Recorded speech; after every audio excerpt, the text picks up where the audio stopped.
Good evening. This is Heartstock Radio. I'm Carol Murphy, your host. Thank you so much for being here. You can reach us by email at heartstockradio@gmail.com. We're also on Facebook. Please find us there, and don't forget to leave us a message. We'd love to hear from you, especially if you know of somebody that would like to be our guest, or maybe you would like to be our guest. This evening's program, we have Sara Andrews with us. She's the founder of Bumbleroot Foods. In just a moment, Sara will be back to tell you all about Bumbleroot and her adventures in life. It's going to be fun. Thanks for listening. We'll be right back.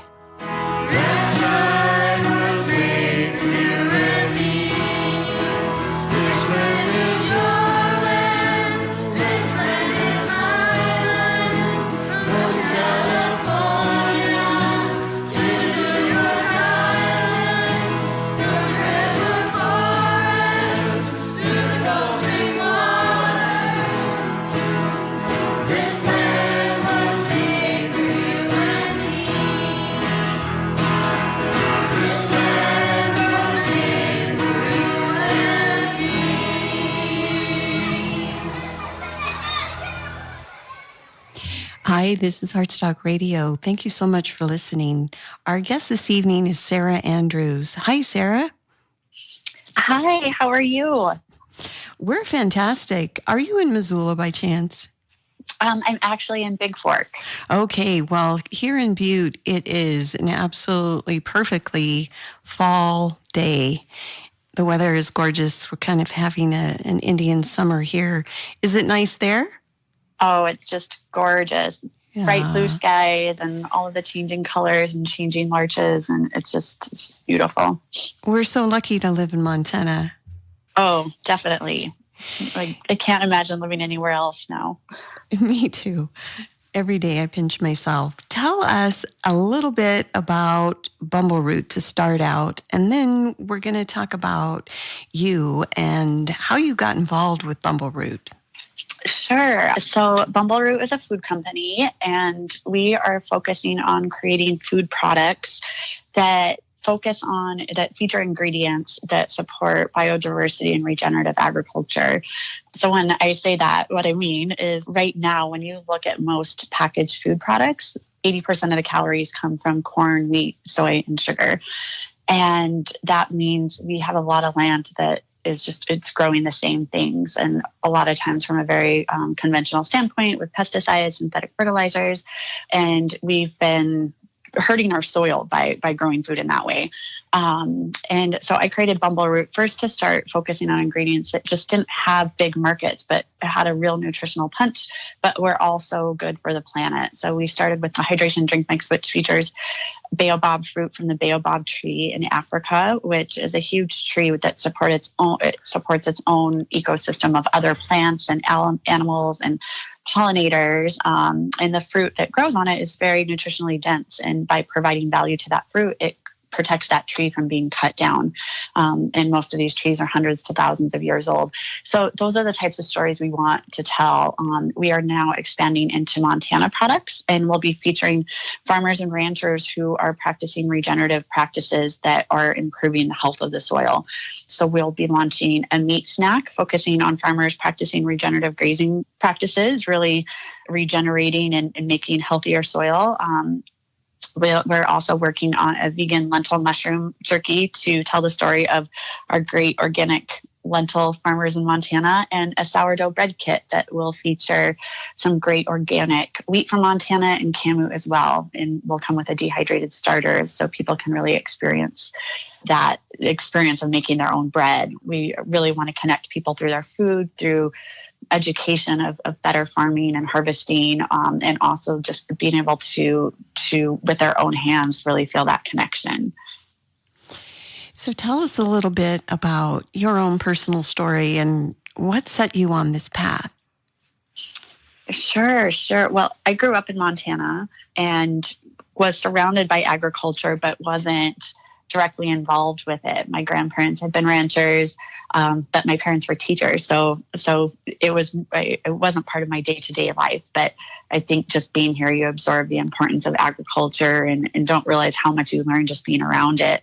And then I went to university in the Midwest, and after college, ended up working for Max Baucus in DC. And I grew up in Miles City. And since I was from a rural area, they immediately put me on agricultural issues. And I received a very quick introduction to U.S. farm policy, as well as the other areas that fall under that. For example, the child nutrition bill, the food lunch program, the things that fall under the agriculture committee.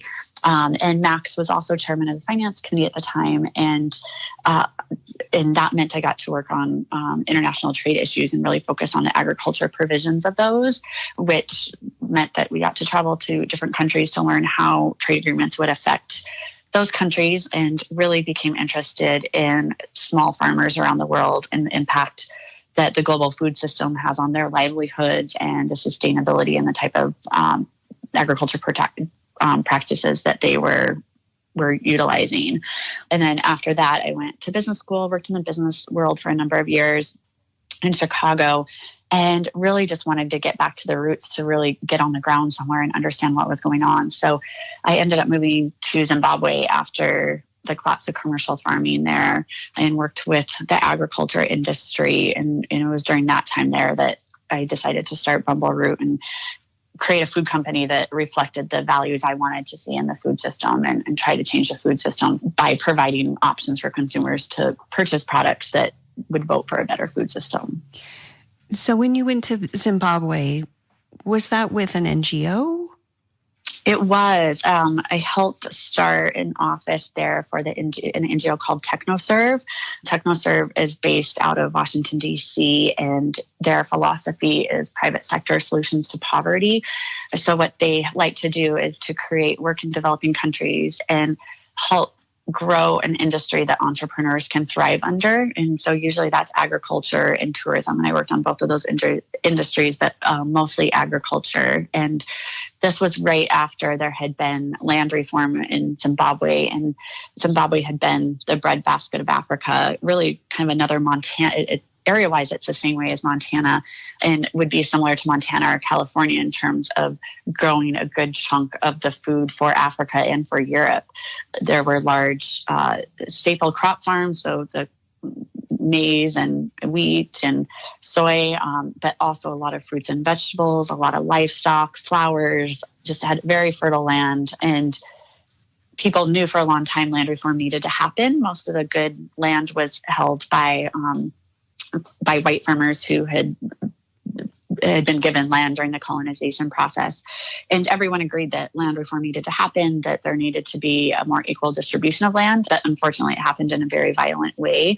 And it meant that really good land was left fallow, and land that was left for small farmers to farm that wasn't caught up in sort of the legal turmoil following these land reform was very subpar. So when I was there, we were really working to try to create market memechanisms to help integrate those small farmers into a broader market and supply the processors there, be able to buy inputs with loans, be connected to extension services to learn practices to increase their yields and the quality of their soil and nutrition of their food.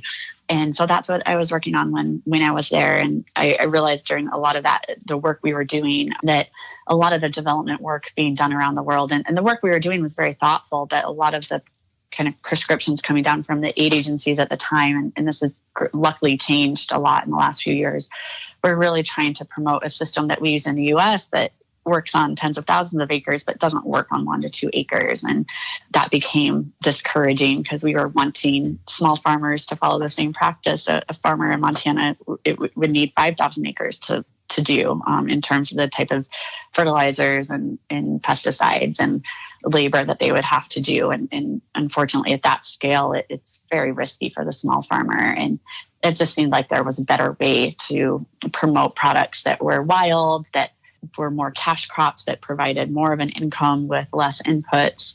And so the first product we created was to support the Baobab ecosystem. And one of the reasons we really loved it, aside from it just being an amazing tree and ecosystem, is that when the fruit is ripe, it falls to the ground and harvesters can go collect it, and doesn't require, other than time, does not require an investment of inputs on their end. So then they can use that cash they get to buy seeds, to buy inputs for their other crops, to purchase petrol for their well, to pay for school fees. But it gave them some cash that otherwise they have to wait for a full growing season to have. So that was one of the reasons we really focused on that, and to try to create some elements of earning cash outside just growing a staple crop on 1 to 2 acres. How long were you there total? I was there a year and then would go back and forth, and we work with an incredible supply chain there. And so I love to go back and visit and stay in touch with our suppliers and harvesters. And unfortunately, I haven't been back in a few years, but hoping to make it back this spring. Can you give us some maybe stories of what life was like there? It sounds like it was very chaotic, but maybe not as much now. Yeah, it's interesting. I think when you read about situations happening in the news, they seem more chaotic than when you're actually there at that time, because when you're there at a certain moment of time, you're just present and you deal with what's in front of you. And as humans, I think we're just natural problem solvers. So it doesn't seem so chaotic when you're in it. You're just dealing with it. So when I first got there had been trillion% inflation. Sure. And this meant that people were going to the grocery store with shopping carts full of cash to get a loaf of bread. And the kids who grew up in that time are amazing at math now, because every hour of the day, the currency exchange was changing. And so what a loaf of bread was worth in the morning was different at noon, was different at night. So people were able to do math in their heads very well. So if you want to hire mathematicians, hire adults from Zimbabwe who grew up during that time. But when I arrived, they've just switched to use the US dollar and the South African rand. So things were starting to just stabilize. It stabilized very quickly after that in terms of inflation. Other things took longer. But it was really interesting when I first arrived there. When you would walk into I think grocery stores can just give you so much information about the state that a community is in. And when I first arrived at the grocery store, you could get some local greens, you could get vegetable oil, ramen noodles. It seems that no matter, I've lived on a lot of different continents in a lot of different countries. It seems like no matter what the situation, you can find ramen noodles, which is good, and rice. And so we had to be very creative with making meals. And I lived in a place with a shared kitchen at the time. And then we moved into a cottage in our office. And we just had to be very creative. And working in the agriculture industry, sometimes people would give us a chicken, or we'd get more variety, or we'd make friends with people who had gardens, and we could get, some tomatoes and some eggs and some other things. But just within a year after that, after the currency had been stabilized, by the time I left a year later, there was couscous, there were mini veggies, a sushi bar had come to town.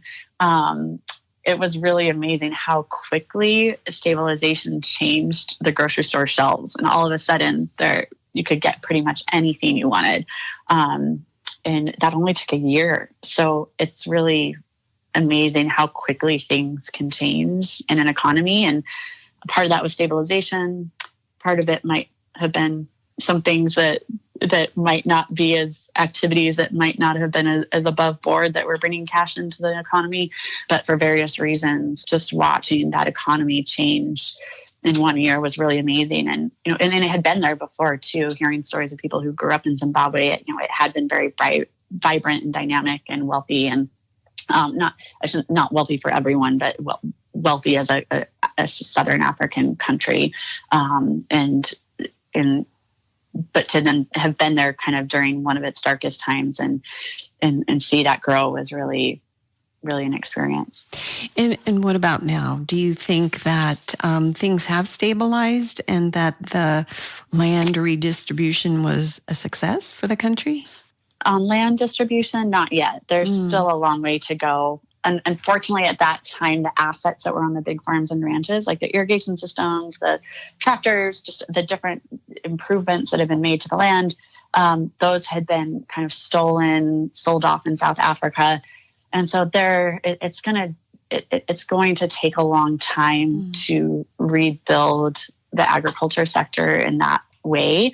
But it's interesting when certain elements of a system aren't there, other systems then rise to meet it. So I found more entrepreneurs in Zimbabwe than probably anywhere I had lived. At the time I was living there, the government wasn't functioning well. There wasn't a surplus of food by any means. And people rose up to meet that challenges and to find the solutions to meet those. So that's one thing I've always been so impressed with by Zimbabweans, is just their ability to meet the needs that are there and find ways to get there. And I don't think, the situation is completely out of the woods yet. It's still not back to the economic situation it was in the 80s or 90s, but I think there's a lot of hope. The country has great land. There are great people, hardworking people, and so it'll get there. And now there is a new government in place, and I think people have a lot of hope that it's going in the right direction. And for anyone who wants to visit there, I highly recommend it. It's I feel safe when I'm there, and it's one of the most, other than Montana, we're used to wildlife and being able to go out and access wild lands and public lands. And one thing that Zimbabwe has done probably better than almost any other African country is really protect their public lands. And there are so many amazing places to go to, still so much wildlife. It's one of the only countries I know of that you can do safari on foot, which can be kind of scary. I prefer horseback, but you can go on a hike and run into an elephant. And there aren't many places that are still that wild, and usually a lot of other African countries, it feels when you go on safari, it feels sort of more like you're within a game park, and it's enclosed area. It's still always amazing, but within Zimbabwe, it still has that feeling of Montana, those wide open spaces of not knowing what you'll see and what will be there. Yeah, that sounds amazing. So we're about halfway through, so we're going to take a quick music break, and we will be right back to hear more about Bumbleroot Foods and Sara.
This is Heartstock Radio. Thank you so much for being with us. Our guest this evening is Sara Andrews, and Sara is sharing her story, how she, as a founder, created Bumbleroot Foods and her entrepreneurial journey to create these products. Hi, Sara. Hi. So tell us a little bit about the Baobab. It sounds like that in and of itself, getting it over here to the U.S., you import it? Is that the case? We do. So the process on the harvesting and how that works is when the Baobab is the only fruit that I'm aware of. If anyone knows of another one, we'd love to hear, because we haven't found another one that does this. But it's the only fruit that we know of that dries within its shell. So when you open the fruit, and it's sort of this big coconut looking thing, the pulp is already dry inside, and it sits around a seed. So when you're there, you kind of take it out and eat it like a candy and suck on it. And then if you can get the seed soft enough, you can actually chew that. So the process is when the fruit is ripe, it actually drops to the ground because these trees are huge. They'd be very difficult to climb. They're so big that like houses have been built in them. There are pictures of bars built within the Baobab trees. And so when the fruit is ripe, it drops to the ground and the harvesters pick it up, and they have favorite trees. So within a community, they'll know the trees that are the sweetest, and usually the sweetest is going to have some of the best nutritional qualities.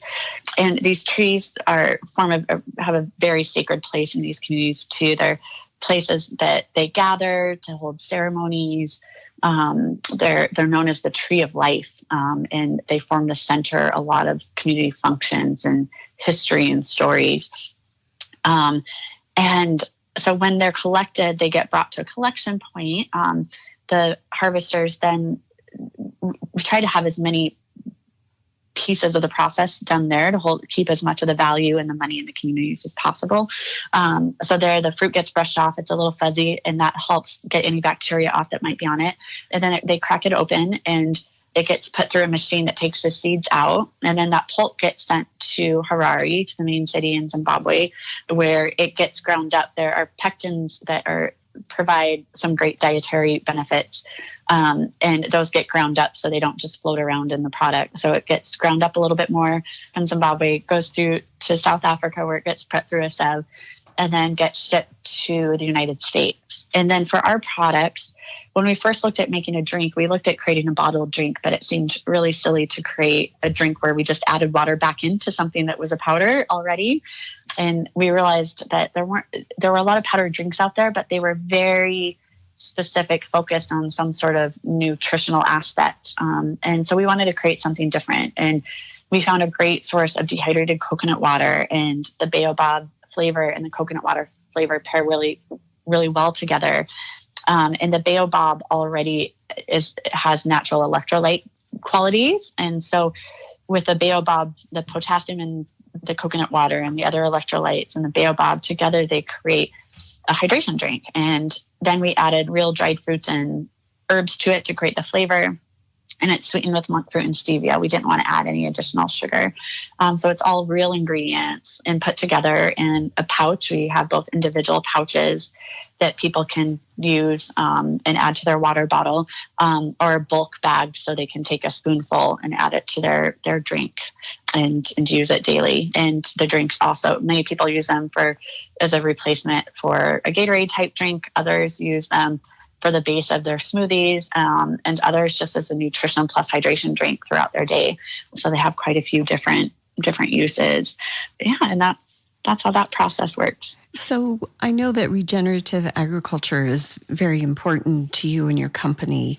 How do your products, and the Baobab in particular, fit into the scheme of regenerative agriculture?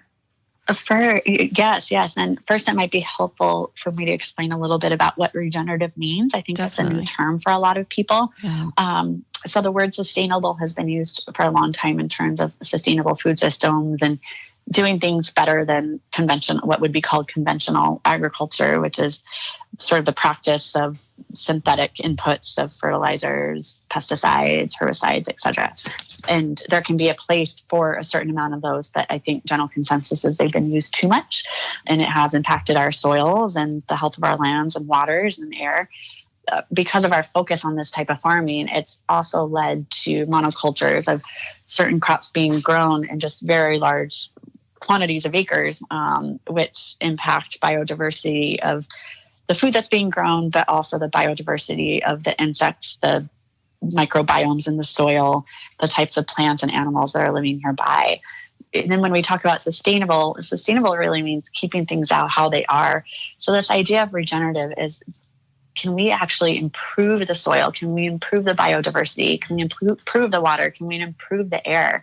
And in doing that, what we know is that when we have more vibrant ecosystems and more biodiverse ecosystems, soil is able to sequester more carbon, which can be a solution to climate change.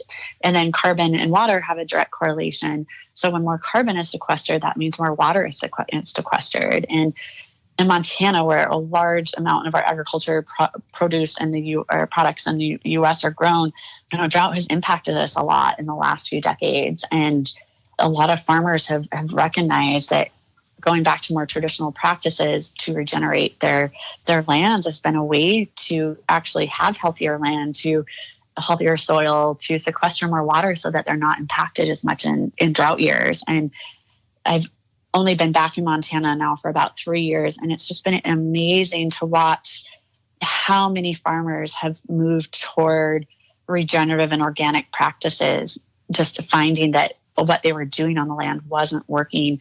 And so I sort of feel like we sort of are the Silicon Valley of regenerative agriculture right now. And there's so much innovation to be had. A friend who is a regenerative farmer here in Montana texted me the other day something that's I've been really thinking about. And he said, I don't know if we know how to farm yet. And I think just that mindset is so important. There are so many creative techniques that have been being tested out, and farmers are learning from each other. And I think we need to spread that knowledge between the farmers and ranchers even more. So when something works, that can be shared. When something doesn't work, that can be shared. And farming can really be working with nature. And that requires a lot of thoughtfulness and creativeness, because each part of land is different. Each ecosystem that each farmer is working with and is different. And so it isn't, I think for the last 30, 40 years, we've thought that there is a way to have a one-size-fits-all approach to agriculture. Mm-hmm. And what we're finding is that doesn't work. And our soils and waters and air have been impacted because of that mindset.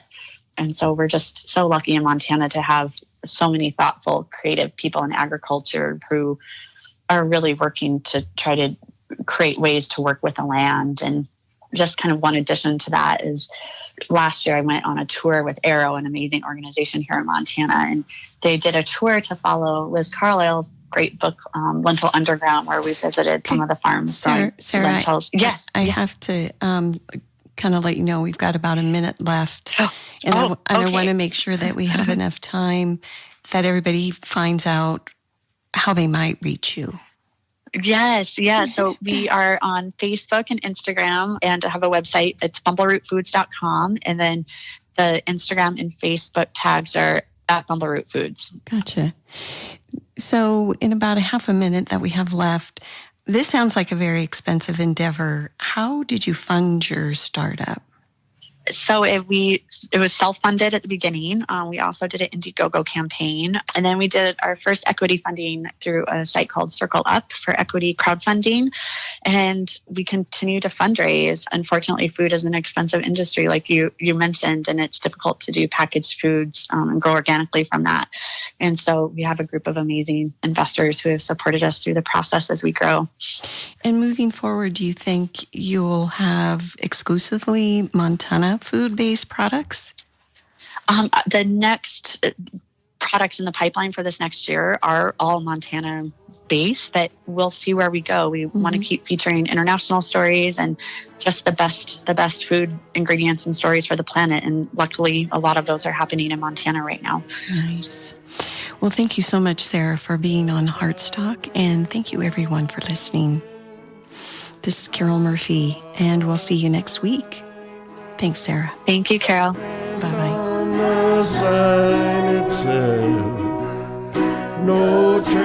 Heartstock Radio is a production of KBMF 102.5 Butte America Radio. Hear our live programs every Friday at 5 p.m. Mountain Standard Time via livestream at butteamericaradio.org.